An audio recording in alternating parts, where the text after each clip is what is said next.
Hello dear students, welcome back to our channel. बच्चों, आज जो हम कंप्लीट करने वाले हैं वो है हमारा 1.5 द न्यू ड्रेस जो चैप्टर है, जो हमने प्रीवियस लेक्चर में कंप्लीट किया है। उसी का आइस ब्रेकर और ब्रेनस्टॉर्मिंग जो है वो हम इस सेशन में कंप्लीट करेंगे। स्टार्ट करते हैं हमारे आइस ब्रेकर से। Write in column B the description of the clothes you would choose to wear for the occasions given in column A.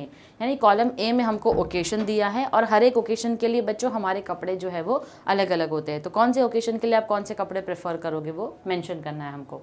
Birthday party अगर होगी तो हम कैजुअल जीन्स और टी शर्ट पहनेंगे डेफिनेटली। प्राइज डिस्ट्रीब्यूशन सेरेमनी है school में तो formals कपड़े पहनेंगे, शर्ट एंड ट्राउजर्स, या फिर अगर आपका स्कूल है तो स्कूल यूनिफॉर्म पहनेंगे हम। पिकनिक होगा तो कलरफुल कैजुअल्स पहनोगे, शॉर्ट्स टी शर्ट्स, इस तरीके के कपड़े हम पहनते हैं। एंटरटेनमेंट शो हो गया तो अच्छी जीन्स और अच्छा एक टी शर्ट जो है हम पहन लेते हैं, जो कि कैजुअल वेयर होता है बेसिकली। तो इस तरीके से हर एक ओकेजन के लिए अलग अलग कपड़े जो है वो हमने सोच रखे हैं। Next, discuss the criteria of the choice of your clothes with the help of given points. अब हर एक ओकेजन के हिसाब से हमको फिर बताना है हमारे कपड़ों की चॉइस जो है वो क्या होगी। Occasion, whether it is a birthday, wedding, picnic, college festival, etc. Society, people you may meet at the venue, friends, relatives, classmates, visitors, students from other colleges. Availability जो होगी, bought at a store, tailored, borrowed, etc. Fashion, designer clothes, casual, Indian formal, western formal. Your wish or whim, color of my choice or style. A suggestion or advice by someone, mother, sister, friend, etc. Only advice by friends. Okay. Any other than the above mentioned reasons, I would choose a dress that would suit me and set off my looks in the possible way, best possible way. यानी ये सारी चीज़ों को छोड़कर अगर मैं बात करूँ तो मैं कभी भी किसी ओकेशन के लिए अगर कपड़े सिलेक्ट करूँ तो that has to be my best choice. जो मेरा अपीयरेंस जो है, जो मुझ पर सूट करे, ऐसा कोई कलर होगा जो मुझ पर सूट होना चाहिए, मेरे स्किन टोन के साथ सूट करे, प्लस वो कपड़े को मैं सही से कैरी कर पाऊँ जब मुझे चलना हो। तो ऐसा नहीं है कि वो पूरा फैल रहा है या फिर मेरा पैर उसके अंदर फंस के मैं गिर रही हूँ, राइट। तो जो भी कपड़ों की चॉइसेस होगी उसके बारे में भी काफ़ी सोचना पड़ता है। Even if it may be out of fashion, I would not go bye whether it is expensive और ब्रांडेड। भले वो आउट ऑफ फैशन ही कपड़े क्यों ना हो, मैं फिर भी उसके ऊपर ब्रांड, मतलब मैं बहुत ज़्यादा खर्चा ब्रांड्स के ऊपर भी नहीं करूँगी और अननेसेसरी एक्सपेंसिव क्लोथ्स जो है वो मैं नहीं खरीदूंगी। तो that is how you need to specify the criteria of your choice, कि आपके कपड़ों की चॉइस के लिए आप क्या क्राइटेरिया रखते हो। Next, divide the class into groups, discuss the role of costumes in enhancing your personality. तो क्लास जो है एंटायरली हमको उसको ग्रुप्स में डिवाइड करना है और कपड़ों का जो रोल है कॉस्ट्यूम्स के हमारे, वो हमको क्या करना है, कैसे कॉस्ट्यूम हमारी पर्सनैलिटी को एनहांस करते हैं हमको बताना है। तो कुछ ऐसे पॉइंट्स है बच्चों जिसमें हम मेंशन कर सकते हैं, जैसे क्लोथ्स तो डेफिनेटली ज़रूरी है, नेसेसिटी है वो हमारी। फर्स्ट इंप्रेशन जो है वो होता है इंपॉर्टेंट, तुम्हारा कलर्स होता है। Cut that suit a person if the clothes are suitable. Confidence level जो है, अगर आपने अच्छा पहनावा रखा है तो आपका कॉन्फिडेंस भी बढ़ जाता है। It is not the cost of clothes but suitability to the wearer. कपड़ों का जितना कॉस्ट है वो मैटर नहीं करता है, आपने उसको जिस तरीके से पहना और कैरी किया है वो ज़रूरी है। Occasion that are important your clothes also depend on the culture and place. तो कौन से कल्चर को आप बिलोंग करते हो, कौन से ओकेजन में किस तरीके के कपड़े पहनते हो, ये सारी चीज़ें बहुत ही मैटर करती है when it comes to your clothing. Next है, स्टेट वेदर यू अग्री और disagree with the following statement. अब हमको बताना है हम अग्री करेंगे या नहीं और उसके रीज़न भी देने हैं। A simple dress makes one's personality look dull. किसी इंसान ने अगर सिंपल ड्रेस पहना है तो उसकी पर्सनैलिटी डल लगती है। Disagree, if the cut is good the cloth is good. अगर कपड़ा अच्छा है, सही तरीके से उसको पहना है, सही तरीके से उसको स्टिच किया गया है, वेरर जो पहना हुआ है उसको अगर सूट कर रहा है कपड़ा, तो a simple dress can also be excellent. We should not जज ourselves from the comments we receive from others. यानी कि जो भी हम पहनावा पहनते हैं उसके ऊपर लोग हम पर कमेंट करते हैं तो हमको जो है उससे फ़र्क नहीं पड़ना चाहिए।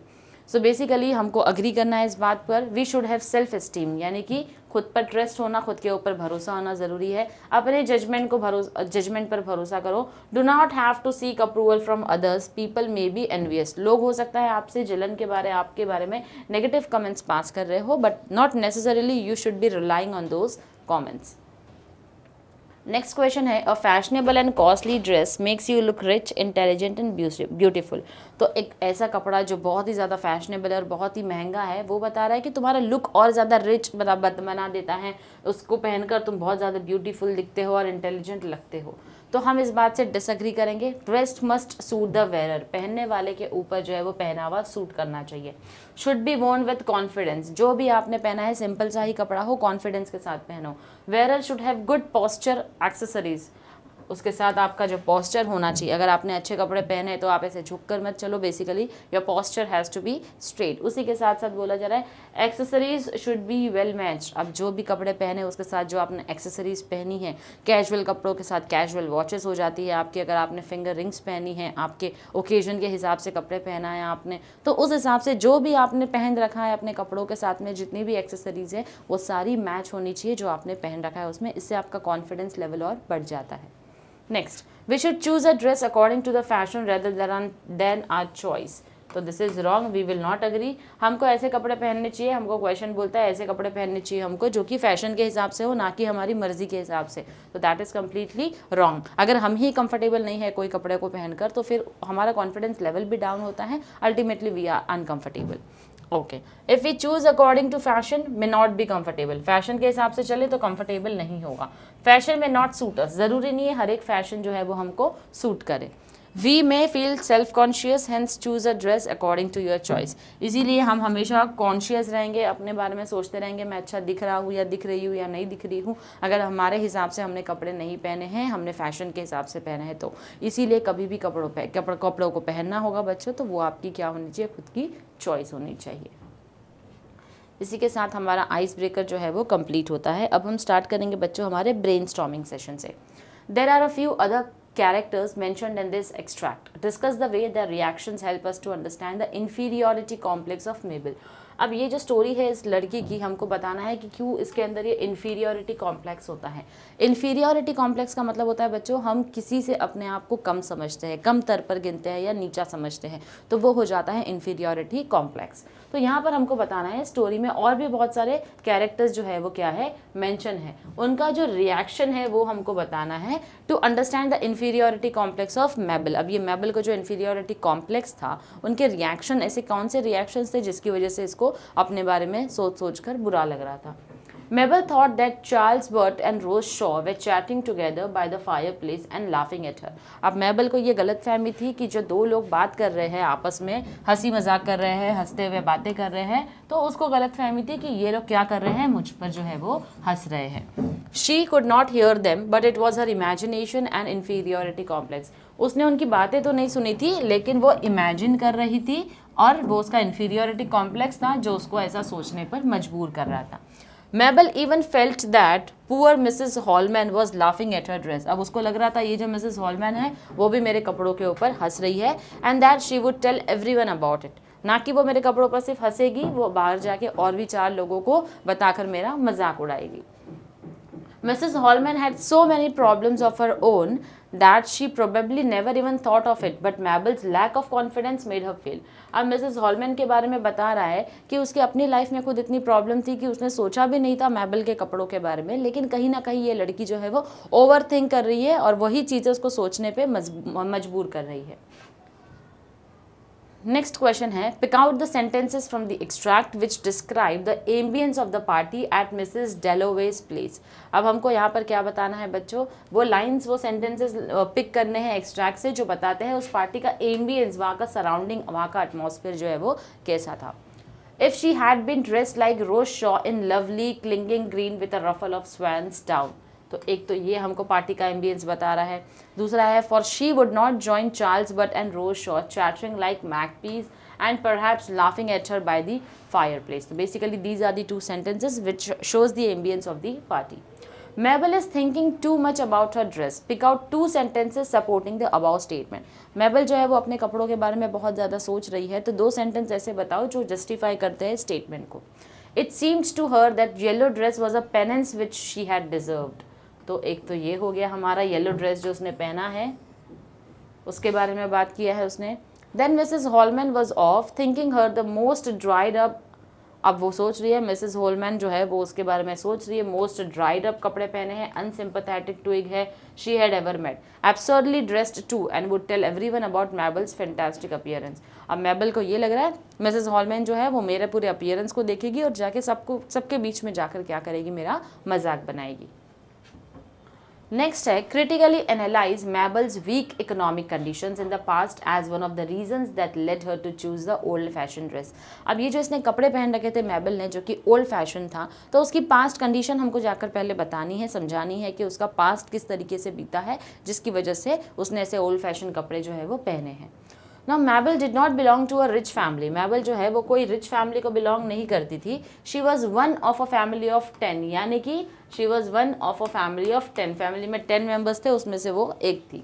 दे always had to be careful about their expenses, always counting the pennies. अब हर बार उनको अपने खर्चों के ऊपर, क्योंकि फैमिली बड़ी थी तो अपने खर्चों के ऊपर ध्यान देना पड़ता था, हर एक पैसा जो है वो काउंट करते थे। Perhaps in her childhood, Mabel had seen rich women wearing fashionable dresses and the images of such dresses must have remained in her mind. लेकिन बचपन में उसने क्या देखा है, ऐसे बहुत से औरतों को देखा है जो काफ़ी ज़्यादा फैशनेबल रहे हैं, और फैशनेबल रहे हैं तो वो सोचती थी कि इतने ज़्यादा फैशनेबल है ये लोग, तो उनकी एक इमेज अपने माइंड में उसने ड्रॉ कर ली थी।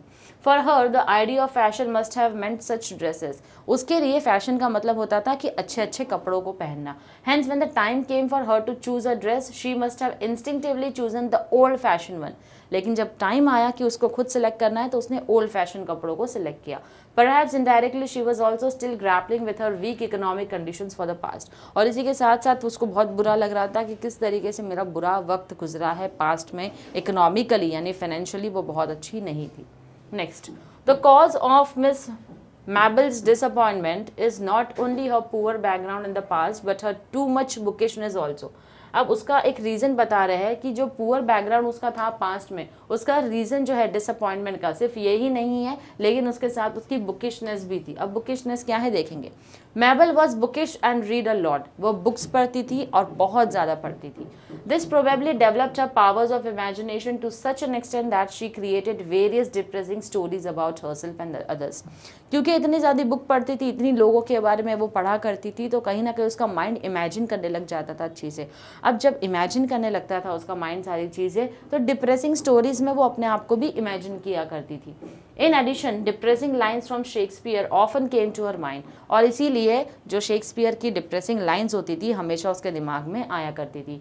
She also thought of the story of the fly and the saucer again and again. और इसी के साथ साथ एक स्टोरी जो उसने सुनी थी फ्लाई एंड सॉसर की, बार बार उसके माइंड में वही थॉट आता था। Thus her overactive imagination, which led her to continuous disappointment with various things, was probably due to her extensive reading too। इसीलिए उसका जो ये ओवर एक्टिव इमेजिनेशन हुआ करता था, उसका एक रीज़न ये भी है क्योंकि वो बहुत ज़्यादा बुक पढ़ती थी और बहुत ज़्यादा इमेजिन चीज़ों को किया करती थी। Next, do you appreciate Mabel's tendency of deciding her own value from the comments given by others, explain your views. तो यहाँ पर हमको आंसर करना है कि मैबल जो है वो अपनी वैल्यू जो है वो कैसे डिसाइड करती थी, लोगों के कमेंट्स के ऊपर। यानी लोग जो मेरे पे कमेंट पास करेंगे वो हिसाब से मेरी वैल्यू होगी। No, I don't. We all have our own likes and dislikes. We should wear what we like and behave in the manner we think is appropriate। तो हमारी सबकी अपनी पसंद और नापसंद है, जो हमको पसंद होगा हमको उसी हिसाब से बिहेव करना चाहिए। We should not depend on the approval and comments of others to decide our value and worth। दूसरों के हाथ में आपको ये नहीं देना चाहिए अपनी वर्थ और हमारी वैल्यू जो डिसाइड करे। This is done only by those who have no confidence in themselves and no self esteem। ये वही लोग करते हैं जिनको खुद के ऊपर भरोसा नहीं होता और उनका सेल्फ एस्टीम जो है वो बहुत कम होता है। Next question that we have students is write the synonyms for the word dress by filling appropriate letters in the blanks। One is done for you।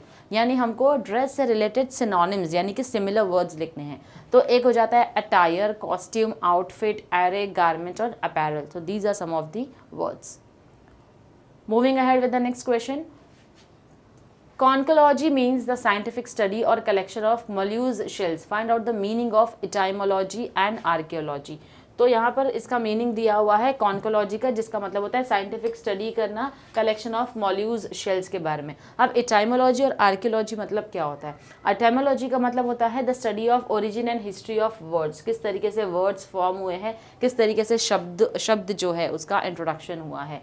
Archaeology का मतलब होता है scientific study of material remains such as tools, pottery, jewellery, stone walls and monuments of past human life and activities. तो किस तरीके से जो है ह्यूमन लाइफ आई अर्थ के ऊपर, तो जो पास्ट ह्यूमन लाइफ और एक्टिविटीज़ हुआ करती थी उनका इवोल्यूशन कैसे हुआ, उसकी स्टडी जो होती है वो आर्कियोलॉजी, और आर्कियोलॉजी बेसिकली उसको उनकी स्टडी बोला जाता है।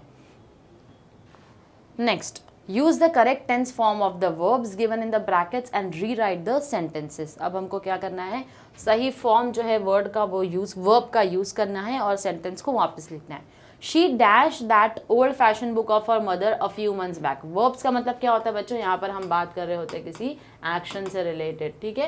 तो एक्शन से रिलेटेड जब बात कर रहे हैं तो she had taken that old fashioned book of her mother a few months back। she take that नहीं होगा, she take that old fashioned book of her mother a few months back, बात हो रही है यहाँ पर past की, तो had taken।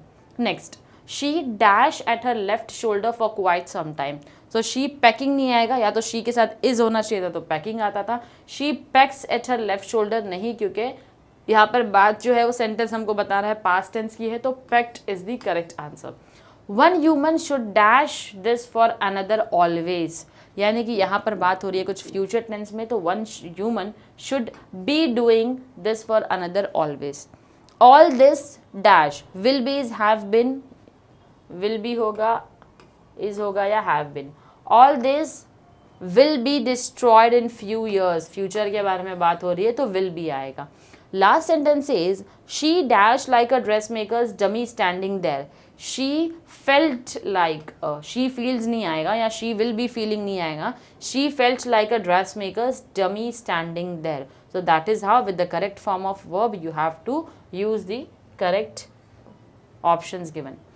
next, do as directed। Lata will sing tonight, तो make it less certain, तो क्या आ जाएगा, लता may और might sing tonight, यानी कि यहाँ पर एश्योरिटी हो रही है कि लता आज गाना गाने ही वाली है आज रात को, लेकिन यहाँ पर क्या हो रहा है, वो गाना गा भी सकती है नहीं भी गा सकती, तो may आ गया यानी पॉसिबिलिटी आ गई।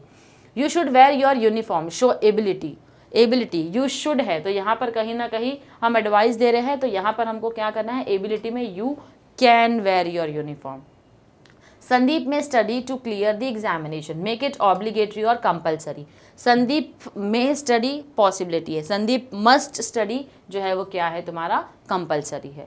I can do it, make a sentence seeking permission, अब आप परमिशन मांग रहे हो तो आई कैन डू इट आपकी एबिलिटी बोलता है, लेकिन जब हमको पॉसिबिलिटी या क्वेश्चन पूछना होता है तो हम मे पूछ रहे हैं। जैसे हम लोग क्लास में एंटर होने के पहले टीचर से परमिशन लेते, राइट, मे आई कम इन होता है, कैन आई नहीं होता है बच्चों। कैन मतलब एबिलिटी की बात हो जाती है, मे जो होता है वो परमिशन के लिए यूज होता है, तो सिमिलरली यहाँ पर आएगा may I do it. Okay, so the next question says frame 3 rules for students of your college non textual grammar. तो आपको 3 रूल्स बताने हैं जो स्टूडेंट्स को फॉलो करने चाहिए। एक तो students must wear identity cards in the college premises, student must not loiter near the college gate, बिना मतलब घूमना नहीं है कॉलेज गेट के पास। और थर्ड है student must not use mobile phones in the classroom.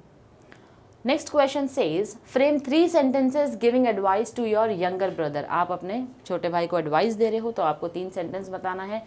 You should make a timetable for revision at least a month before the exams. You should not eat junk foods. And lastly, you should cultivate good habits.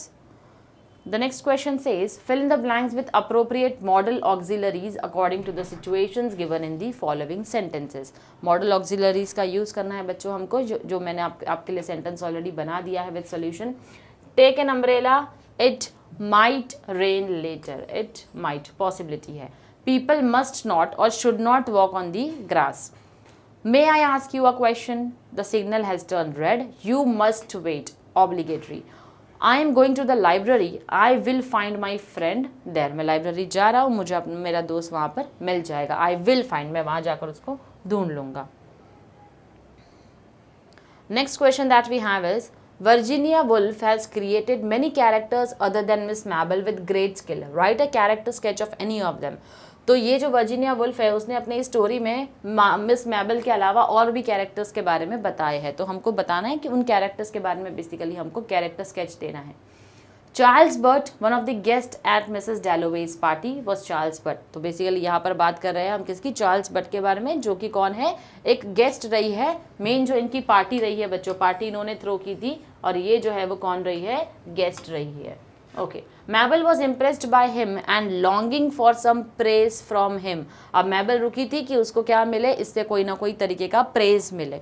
Okay, however he was a malicious person with no heart, लेकिन वो एक ऐसा इंसान था जिसके पास शायद दिल ही नहीं था, किसी तरीके की काइंडनेस नहीं थी, and only a superficial appearance of friendliness. और मैबल के हिसाब से वो कैसा कैरेक्टर था, जो फिर दिखावा करता था, अच्छा होने का नाटक कर रहा था, फ्रेंडली होने का नाटक करता था।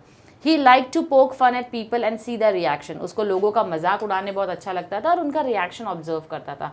He probably also like to gossip about people and discuss them behind the backs, और उसको आदत थी कि उनके बारे में, लोगों के बारे में पीठ पीछे बातें करो, गॉसिपिंग करो, और उनके पीठ पीछे बेसिकली क्या करो, डिस्कशन करो उनके बारे में। But his opinion made a great difference to Mabel, अब उसका जो ओपिनियन था वो मैबल के लिए बहुत ज़्यादा ज़रूरी था। Okay, next question that we have is clothes mean nothing until someone lives in them, expand the idea in your own words। so basically ये एक फ्रेज दिया है यहाँ पर, जहाँ पर हमको बोला गया है क्लोथ्स जो है वो उसका इतना इंपॉर्टेंस नहीं होता है, पहनने वाले ने उसको किस तरीके से पहना है उसका इंपॉर्टेंस होता है। तो basically these are the words of Mark Jacobs, जिनका बोलना है, जो कि एक फैशन डिजाइनर रह चुके हैं, इनका क्या बोलना है, that clothes gain importance and character only when someone is wearing them. एक कपड़ों की अहमियत तभी ज़्यादा बढ़ जाती है जब कोई उसको पहन रहा होगा। First impression that people have of a person is not only from clothes that one is wearing but the way one is wearing those clothes. सिर्फ ये देखकर आपका इंप्रेशन नहीं होता, आपका इंप्रेशन नहीं बढ़ता कि आपने कौन से कपड़े पहने हैं, ठीक है, महंगे कपड़े पहने या चीप पहने, आपने किस तरीके से एक चीप कपड़े को भी, एक 200 रुपये वाले शर्ट को भी आप किस तरीके से फ्लॉन्ट करके 2000 जैसा बताते हो, तो आप कैसे अपना पहनावा रखते हो बच्चों, दैट इज़ वॉट मैटर्स।